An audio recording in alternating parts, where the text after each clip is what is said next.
నదులు వనంబులు నానా మృగములు విహిత కర్మములు వేద శాస్త్రములు అంతారామమయం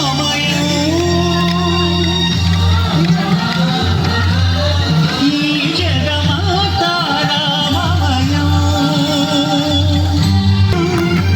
గజ ప్రాణావనోత్సాహియై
ओम श्रीर्वक्षस्मायुष्यमारो अग्निमाविधाक्षोभमामयदे धनं धान्यं विषं भोगीर्तिलाभं सिद्धसंवत्सरं दीर्घं गोत्रद्भवस्य रघुवीरनामधेयस्य श्राव्याणां सह कुटुम्बानां श्रीमस्तेन देववेदविजया अभय आयुरारोग्य ऐश्वर्यावृन्दरमार्तादिकामोक्षाय चतुर्विधादि फलपुरुषात् सिद्धसंसोशील सौलभ्य सर्वमंगला अवाप्यर्थं धनगणकवस्तुवान् लक्ष्मी कटाक्षमित्या श्री सीतालक्ष्मण अनवसमेत श्री कोदंड रामचंद्र स्वामी कृपया करुणाकटाक्षप्रसादित्या श्री कोदंड रामचंद्र स्वामिनः दिव्य आराधनं च करिष्ये। ओम मंगलं गोदरेन्द्राय महनीयाय महात्मने चक्रवर्ती तनूजाय सर्वभौमाय मंगलं वेदवेदान्तवेद्याय मेघ सर्वस्यास्ते सर्वसुस्ते सर्वमेव तेन आप्नोति सर्वं जयते। आनन्दहेर दिव्य मंगल नीरांज्योति नेत्रक्षान् धारयामि नमस्कारं करोमि।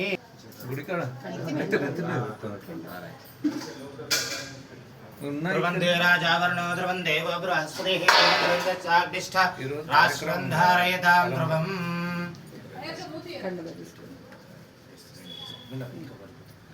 సంవత్సరం దీర్ఘమాయు మనందరికి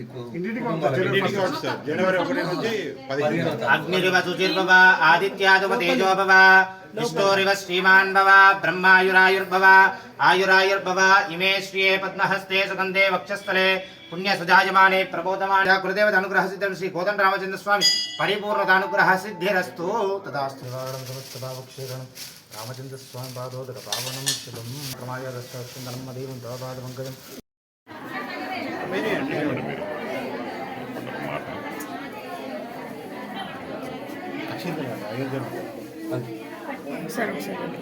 జై శ్రీరామ్ జై శ్రీరామ్ జై శ్రీరామ్ జై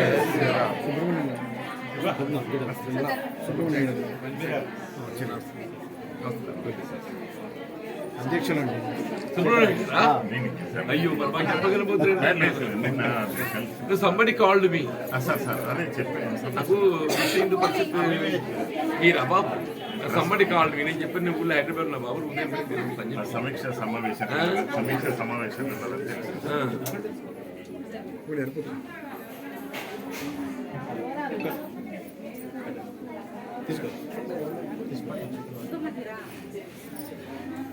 ప్రార్థిత ప్రియమేధా సువర్చిత ఉదా పునర్వర్చిత ప్రార్థిత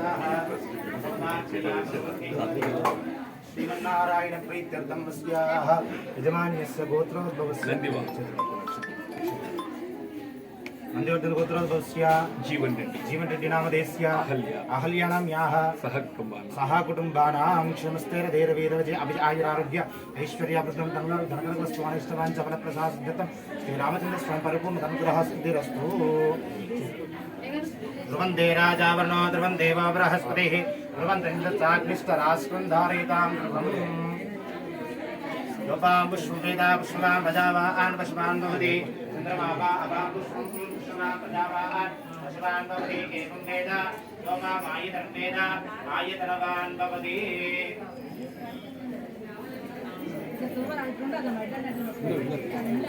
అది కూడా తీసుకో అయ్యగారు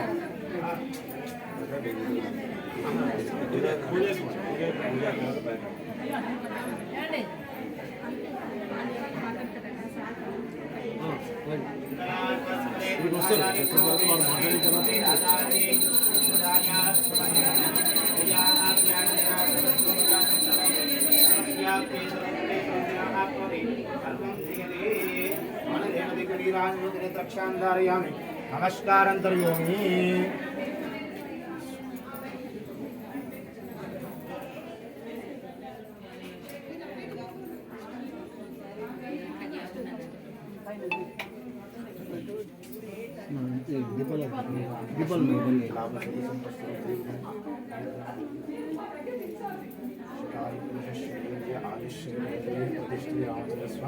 పరిపూర్ణ అనుగ్రహ సిద్ధిరస్తు.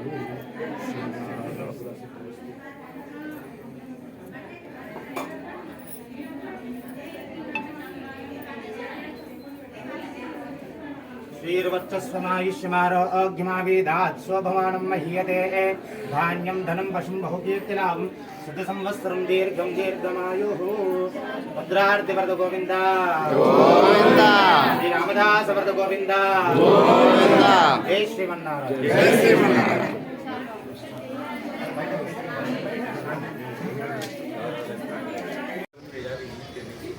స్థానికంగా మీ సూచన కూడా చేయండి. నేను దాన్ని పరిగణలోకి తీసుకుని మీరు మీ సూచన చేస్తే అది చేస్తే అంటే నేను దానికి అనుగుణంగా నేను కూడా మార్పులు చేర్పు చేస్తా. మీరు అనుకున్నదే కాదు, నా ఆలోచన కూడా అందులో ఉంటుందా ఉండదా? మీ ఆలోచన మీరు ఎట్లా సూచన చేస్తారో నా ఆలోచన కూడా అందులో ఉంటుంది అంటూ నేను నా ఆలోచనకు అనుగుణంగా ఎలాంటి రక్తపాతం లేకుండా ఒక ప్రజానాయకుడు దాన్ని సాకారం చేయడం జరిగింది. మరి దాంట్లో మనందరం కూడా ఏదైతే గుగుడు ఉడత ఎట్లయితే పాల్గొన్నదో మనం కూడా ఈ 1 నుంచి 15వ తారీఖు వరకు గడప గడపకి వెళ్ళాలంటే విశ్వ హిందూ పరిషత్ శక్తి సరిపోదు. బట్ మనందరం హిందూ బంధువులమే. మనందరం కూడా మన వాడలో 4 టీం అయి ఒకరు కలిసి ఎట్లా ఒక్కొక్క విషయమా ఎండోమెంట్ పరిధిలో లేకుంటే ఎండోమెంట్ కమిటీ వేస్తానికి అధికారం ఉండదు. ఎండోమెంట్ కమిటీ ఎప్పుడు వేస్తారు? ఎండోమెంట్ పరిధిలో ఉంటేనే వేస్తారు. అది వేరే విషయం. శాలరీ సంవత్సరం చర్చిస్తాం, ఎందుకు వస్తుంది అది మాట్లాడదు నేను. ఇది ఎండోమెంట్ పరిధిలో ఉంటేనే కమిటీ వేస్తాం. ఎండోమెంట్ పరిధిలో లేకుండా కమిటీ వేయడానికి అవకాశం ఉంది. ఇప్పుడు ఉదాహరణ మార్కండే గుడి ఉందమ్మా, మార్కండే గుడి ఎండోమెంట్ పరిధిలో లేదు, దాని కమిటీ ఉండదు.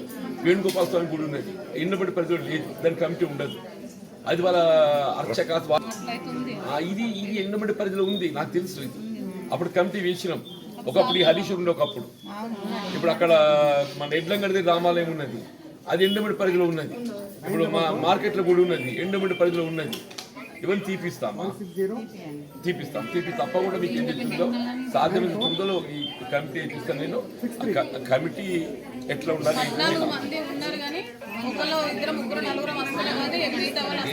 చేయాలని ఓపిక ఉండాలి, సేవ తత్పరత ఉండాలి, ఆధ్యాత్మిక చింతన ఉండాలి. అదే ఇప్పుడు రాజకీయంగా నేను ఉంటా, నాకేదో గౌరవం వస్తుంది, పెద్దగా వస్తుంది అనుకుంటే ఎట్లా? మీ ఆలోచన సూచనలు ఉంటే ఇక్కడి ఇస్తే దాన్ని ఏమైనా కాదురమ్మా, నేనేమంటా మొత్తం కాలనీ 2వ తారీఖు నాడు అవుతుంది. ఆ సందర్భంగా అయోధ్యలో పూజించబడినటువంటి అక్షింతలు ప్రత్యేక విమానం ద్వారా భాగ్యనగర్ తర్వాత ఇక్కడికి రావడం జరిగింది. ఈరోజు మనము గీతా విద్యాలయం నుండి అక్షింతలను రామాలయ టెంపుల్లో ఉంచడం జరిగింది.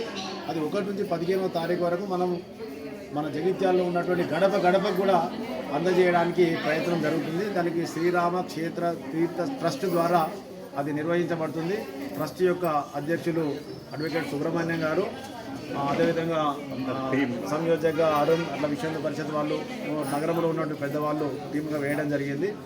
సందర్భంగా ఈ కార్యక్రమానికి ఎమ్మెల్సీ జీవన్రెడ్డి గారు రావడం మనందరికీ ఆనందదాయకం. వారి విషయంలో ఒక 2 ఆశీర్వాద రూపకంగా మాట్లాడతారని చెప్పి అనుకుంటున్నాము. రామ మందిర ఏదైతే పునఃప్రతిష్ఠ ఒక విధంగా చెప్పాలంటే గతంలో పురాణాలలో మనం చదివినటువంటి ఒక రాముల వారిని ఈ కలియుగంలో మనం ప్రత్యక్షంగా దర్శించుకునేటువంటి అవకాశం భాగ్యం కల్పించే విధంగా ఏదైతే మనం ఆరంభించుకోబోతున్నామో దానికి సంబంధించి రాముల వారి అక్షింతలు యావత్ అంటే దేశమంతా వాటి భక్తులకు అందింపజేయడంతో పాటుగా మన తెలంగాణ రాష్ట్రానికి సంబంధించి భాగ్యనగరంతో పాటుగా జగిత్యాల జగదాలయానికి రావటం, ఇక్కడ శ్రీరామక్షేత్ర ఏదైతే ట్రస్ట్ ఆధ్వర్యంలో విశ్వ హిందూ పరిషత్ వారి ఈ అక్షింతలు ఇక్కడ మన కోదండ రామాలయాన్ని చేరుకుంటున్నాం అని చెప్పి తెలపడంతో సోమవారం దర్శించుకొని మరి యొక్క అక్షింతలను దర్శించుకుందామని చెప్పి ఇక్కడ రావడం నేను నిజంగా ఒక విధంగా భాగ్యంగా భావిస్తున్నాను. ఇవాళ కలియుగంలో ఎవరే కానివ్వండి చెప్పండి, రాముల వారు అని చెప్పంటే ఇవాళ సన్మార్గానికి వారు ఒక ధార్మిక మనకు సృష్టికర్త, మనకు మార్గదర్శకుడు అని చెప్పని చెప్పక తప్పదని చెప్తున్నాం. ఎవరి కానీ మానవ జీవితంలో రాముల వారిని ఆదర్శంగా తీసుకోవాలని చెప్పని తలస్తాం. ఈ విధంగా ఏకపత్ని వ్రతుడుగానే వారి కొలుచడం జరుగుతుందో, ఏకపత్ని వ్రతుడనే కాకుండా ప్రజాభిప్రాయానికి గౌరవించేటటువంటి గౌరవాన్ని ఇచ్చేటటువంటి ఒక మరి పాలకుడు శ్రీరామచంద్రుడు చెప్పక తప్పని చెప్పండి. ఇప్పుడు సీతమ్మ వారు మరి ఎప్పుడైతే రాముల వారితో కొంత ఇబ్బందికర పరిస్థితుల్లో విడిపోయిన పరిస్థితులు ఏదైతుందో కేవలం ప్రజల నుండి వచ్చినటువంటి ఒక ఊరికే దాన్ని దృష్టిలో పెట్టుకుని వారికి వారు నిజంగా కూడా చెప్పంటున్న ఇంత ప్రజా అభిప్రాయానికి అనుగుణంగా పాలన చేయడం అనేది మామూలు విషయం కాదు చెప్పంటున్నాం. స్వయంగా ఆల్ని త్యజించడం అనేది అంటే మామూలు విషయం కాదని చెప్పంటున్నాం. శ్రీరామచంద్రుడు వారి యొక్క గొప్పతనం ప్రజాభిప్రాయాన్ని గౌరవించడంలో భాగంగా వారు ఏదైతుందో ఆల్రెడీ చేయించినటువంటి ఒక గొప్ప మరి పాలకుడు అని చెప్పక తప్పని చెప్పి ప్రజా రక్షకుడు అని చెప్పక తప్పని చెప్పారు. అటువంటి వారిని మనం ఆదర్శంగా తీసుకోవాల్సినటువంటి ఒక బాధ్యత అందరిపై ఉంటుంది. అందులో ఏదైతుందో ఈ కోదండ రామాలయం, శ్రీరామ్ సాగర్ ప్రాజెక్టు నిర్మాణ తరువుచాప ఏర్పాటు చేయబడినటువంటి ఈ దేవాలయం దీని ఒక మరి ప్రతిష్ట అందరికీ తెలిసిందే. ఇక్కడి ఈ ప్రాంత భక్తులకు సంబంధించి ఈ దేవాలయానికి అనుబంధంగా సౌకర్యాలు కల్పించాలనేటువంటి ఆలోచనతో 2004-09 మధ్య కాలంలో ఇక్కడ ఒక రాముల వారి కళ్యాణం మనం ప్రతి సంవత్సరం జరుపుకుంటూ ఉంటాం. ఆ రాముల వారి కళ్యాణం ఏదైతుందో తాతని ఏదో టెంట్ ఏర్పాటు చేసి చేయడం కాకుండా శాశ్వతంగా ఏదైతుందో వారి యొక్క కళ్యాణ మండపం ఉండాలనేటువంటి రాముల వారి కళ్యాణానికి ఒక శాశ్వత కళ్యాణ మండపం ఉండాలనే భావనతో కళ్యాణ మంటపాన్ని ఇప్పుడు నేను చొరవ తీసుకుని దానికి ప్రభుత్వ నిధులు ఇవ్వమని దయచేసి అది కూడా చెప్తున్నాను. ఈ కళ్యాణ మండపం నిర్మాణం లోపల ప్రభుత్వం నుండి ₹1 కూడా లేదు చెప్పంటున్నాయి. నేను నాకు మిత్రుల సహకారం మీలాంటి మిత్రుల సహకారంతో వ్యక్తిగత అంటే నా జేబులు పెట్టని చెప్పాను కాదు, మీలాంటి మిత్రుల సహకారాన్ని పొందేది దాన్ని నిర్మాణం చేయడం జరిగింది. సరే మధ్యకాలంలో కొంత దాన్ని మనం ఆశించిన మేరకు నిర్వహణ చేపట్టబడకపోవడంతో మనకు దాని యొక్క ఉపయోగం పూర్తి స్థాయిలో ఉపయోగించుకోలేకపోతున్నాం. దేవాలయానికి సంబంధించి కూడా ఇక్కడ ఆడబిడ్డలు ఏదైతుందో ఇక్కడ దీని నిర్వహణ లోటుపాట్ల గురించి వారు ఎత్తించుకోవడం జరిగింది. ఇదే కూడా కొంత బాధాకరం చెప్పంటున్నామా. ఎవరైనా కానీ ఇవన్నీ కూడా నేను బాధ్యతగా తీసుకుంటా. మీ కాంపౌండ్ వాళ్ళే కానీ దీని నిర్వహణ సంబంధించిన పాలక మండలే కానీ ఇక్కడ పూజారి కానీ వంటశాల కూడా just give me 6 months time. Give me 6 months time. మీకు 6 మాసాలు ఇచ్చడం నేను బాధ్యత భావిస్తాను చెప్పండి.